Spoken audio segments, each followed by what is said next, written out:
পরাজিত শকুন, যেই শকুনরা রাষ্ট্রের স্থিতিশীলতা চায় না, যেই শকুনরা চায় রাষ্ট্র আবার ওই ফ্যাসিস্টদের হাতে যাক, তারা ওইখান থেকে উস্কানি দিয়ে আমরা যারা আমাদের সাথে একাত্মতা ঘোষণা করেছে তারা তাদেরকে বর্জন করেছে এবং বাকি যারা ছিল সকলকে উস্কানি দিয়েছে।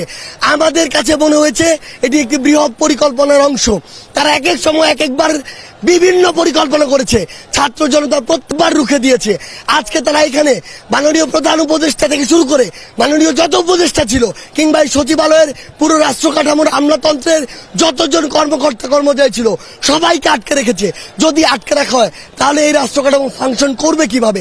আলটিমেটলি তাদের উদ্দেশ্য ছিল এই রাষ্ট্র কাঠামোর ফাংশনটিকে বন্ধ করা। কিন্তু তারা ভুলে গিয়েছে যে এই ছাত্র জনতা আজকে থেকে কয়েকদিন আগে 16 বছরের ফ্যাসিস্টকে গলা ধরে নামিয়েছে, পতন করিয়েছে, দেশ থেকে বিতাড়িত করেছে। তারা কয়েকশো আর কয়েক হাজার এসে মনে করছে ছাত্র জনতা মনে হয় ঘুমিয়ে পড়েছে। তাদেরকে আমরা স্পষ্ট করে বলে দিতে চাই, আর যদি সচিবালয়ের আশেপাশে এরকম কোন নরপিশাচকে আমরা দেখি যারা রাষ্ট্র কাঠামোকে ব্যাহত করতে চাইবে, তাহলে সচিবালয়ের আশেপাশে তাদের কোনো অস্তিত্ব থাকবে না।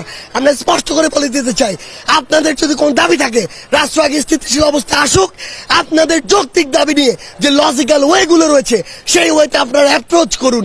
তারপরে যদি আপনাদের যৌক্তিক দাবি না মানে হয় তাহলে আমরা যারা আছে আমরা আপনাদের সাথে দাঁড়াবো। কিন্তু আজকে যারা এই চক্রান্ত করেছে আমরা স্পষ্ট করে বলি তারা আনসার বাহিনীর সদস্য নয়, তারা চক্রান্তকারী।